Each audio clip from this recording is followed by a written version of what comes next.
La verdad es que nunca me había tomado muy en serio lo del tema de las distintas variedades de tarjetas para grabación de vídeos hasta ahora. Y después de haber visto y probado una tarjeta como esta, no me ha quedado ninguna duda de que estaba cometiendo un grandísimo error a la hora de capturar todos mis vídeos. Amigos, ¿qué os parece si os muestro de primeras lo que es la tarjeta que me han cedido Kioxia? Luego hablamos muy resumido de cómo distinguir las distintas tarjetas en torno a sus distintas características y por último echamos un vistazo qué tal rinde y funciona la tarjeta SD Kioxia Xperia Pro de 256 GB. Bueno, como estáis viendo en las imágenes, así es como me ha llegado la tarjeta. Obviamente no es algo relevante, ya que como norma general todas las SD vienen empaquetadas con este mismo formato, pero así podéis comprobar cómo el producto de Kioxia desde el minuto 1, cómo viene empaquetado y cómo viene directamente de fábrica. Si me preguntaran, yo recomendaría siempre el uso de una micro SD combinada con un adaptador SD. ¿Por qué digo esto?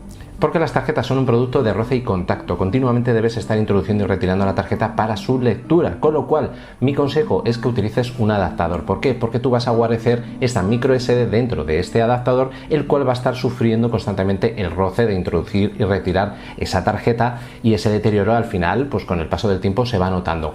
Así, de esta forma y de esta manera, pues bueno, una micro SD siempre está un poquito más a salvo, por decirlo, de esta actividad. Pero bueno, dejando de lado este consejo, hubo dos cosas que me llamaron encarecidamente la atención. La primera es la cantidad de información que se incluye en el frontal de la tarjeta. En este caso nos informa de la marca, modelo y capacidad del producto, pero es que además nos dice que es una tarjeta SD XT, tiene el símbolo 2 en números romanos, nos dice también que es V90, luego un 3 dentro de una especie de U y por último el número 10 dentro de un círculo. ¡Madre mía! Sin agobios, aunque son muchos términos distintos, en realidad guardan mucha relación entre todos ellos, pero eso lo vamos a ver un poco más adelante cuando averigüemos cómo distinguir entre las tarjetas. La segunda cosa que me llamó la atención son las bandas de lectura en su parte trasera, las cuales suman una segunda línea de filamentos adicional a la que encontramos en cualquier tarjeta SD, vamos a decir de bajo rendimiento. Esto es algo que solo veréis en aquellas tarjetas más modernas, más veloces, tanto en lectura como en escritura, y también guarda relación con todos los simbolitos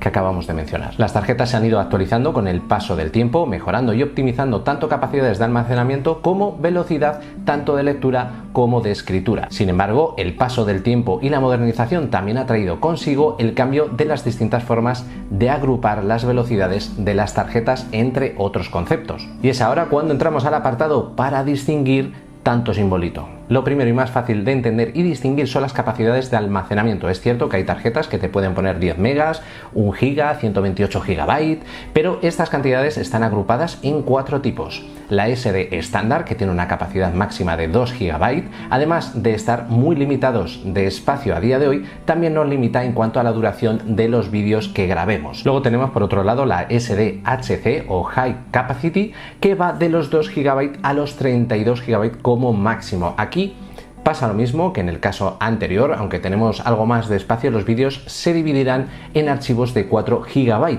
Básicamente esto es lo que pasa cuando se nos corta el vídeo de repente y nos decimos en voz alta, pero si solo me ha grabado 2 minutos de vídeo, pues es por esto. Son tarjetas con poca capacidad ya que están formateadas en FAT. A partir de este modelo de tarjeta la cosa cambia. Empezamos a ver mayores capacidades y formatos ex-FAT que nos dan libertad en cuanto al tiempo de grabación que he mencionado. Tenemos la SDXT o Extreme Capacity, va de los 32 GB hasta los 2 TB de memoria de almacenamiento. Oye, pues ya está bastante bien. Y por último tenemos la SDUC, la cual va de los 2 TB hasta los 128 TB. Una barbaridad. Vamos, yo no he visto una tarjeta como esa en la vida. Esto es algo que he sacado de internet porque, vamos, yo creo que ni existe. No la he visto. En este caso, la tarjeta Kioxia nos dice que es una SDXT con capacidad de 256 GB, un almacenamiento bastante importante que os puede dar carta blanca para grabar hasta que os aburráis. El siguiente símbolo es el 2 romano, el cual hace referencia a la interfaz, que puede ser UHS 1, UHS 2, UHS 3 y SD Express. Dichas categorías distinguen entre capacidades de velocidad alta o muy alta. Yo también lo pienso, es un poco categorizar por categorizar, pero bueno, dejemos que sean felices. La UHS 1 es alta capacidad y a partir de ahí muy alta. No me voy a poner a explicar todas y cada una de las velocidades y las capacidades porque si no, no terminamos. Pero bueno, quedaros con ese concepto. A continuación tenemos V90, nuevamente referido a la velocidad de lectura y escritura del vídeo. Para V90 el mínimo de velocidad es 90 MB por segundo, de ahí para arriba tenemos un límite evidentemente. Para V60 mínimo son 60 MB por segundo, para V30 sería mínimo 30 MB por segundo, para V10 mínimo 10 y para V6 mínimo 6 MB por segundo. Yo creo que facilito. Muy sencillito, la verdad es que yo con esta tabla me apañaba perfectamente, pero no, porque el siguiente símbolo es el 3 dentro de una U. Aquí está algo más resumido porque solo hay dos símbolos, el 3 dentro de la U y el 1 dentro de la U. El 3 son velocidades muy altas que se consideran así porque son a partir de 30 MB por segundo y el U1 es solo alta porque llegan hasta los 10 MB por segundo. Es así, lo estaréis viendo en la tabla. Bien, pues para rizar más el rizo, la simbología más antigua para catalogar las velocidades es la última que vamos a ver. Ya os digo, es la más antigua porque tiene más años, digamos que es de las primeras categorizaciones para catalogar las velocidades de la tarjeta SD. En este caso es el 10 dentro de un círculo. Esta determina que las velocidades son igual o superiores a 10 megabits por segundo, pero es que tenemos el 6, el 4 y el 2, cada una de ellas determinando velocidades inferiores a la que acabo de mencionar. No nos quedan más simbologías y menos mal porque sinceramente bajo mi punto de vista las clases de V90, V60, etcétera ya son capaces de determinar perfectamente qué velocidades contiene la tarjeta. Por lo que mi recomendación final es que os fijéis únicamente en el valor V. Ahora bien, siempre y cuando la tarjeta sea moderna y actual. Si tenéis una tarjeta de hace 10 años, las distintas clases que he mencionado os ayudarán a distinguir su velocidad, porque el valor V es el más reciente y quizás no os aparezca. Pero atentos, no tiréis esas tarjetas que tienen 10 años porque todavía os pueden servir. Ya os digo, es la variación con el tema de las velocidades tanto de lectura y escritura en cada una de las tarjetas, pero aún así, oye, muchas de ellas seguramente os puedan seguir grabando en 1080 o incluso en 4K. Ya si son antiguas es muy raro que sean capaces de grabar en 8K, pero bueno, eso lo vamos a tocar ahora para que entendáis el porqué. Vale, después de todo este tostón de clasificaciones y velocidades, ¿hay algo más? Pues sí, ya que las velocidades y sus distintas clasificaciones nos ayudarán a saber con cuánta resolución podemos grabar en cada tarjeta. Por ejemplo, la tarjeta Kioxia Xperia Pro tiene capacidad para grabar en 8K y esto es porque su velocidad de lectura y escritura está entre los 260 y los 270 megabytes por segundo, que esto está muy bien, es una barbaridad. Oye, para una tarjeta esto, vamos, es de clase mega alta. ¿Las hay superiores? Sí, pero esta está muy bien. Pero ¿cuál es la simbología? ¿Qué es lo que nos pone la tarjeta? Bueno, pues dentro de todos esos símbolos nos pone que es UHS 2, que sería U3, que tendría también el símbolo de C10 y además sería V90. Todo esto es referido a las velocidades de lectura y escritura de la tarjeta. Si nos vamos a la plantilla que os estoy mostrando en pantalla, podemos ver que V90 puede llegar a grabar en 8K, como estáis viendo. A partir de ahí para abajo tenemos V60, que tendría capacidad para grabar en 4K. Y si ya bajamos un poquito más, que estaríamos en los 30 megabytes por segundo, tendría la simbología de U3 y V30 podríamos grabar en Full HD.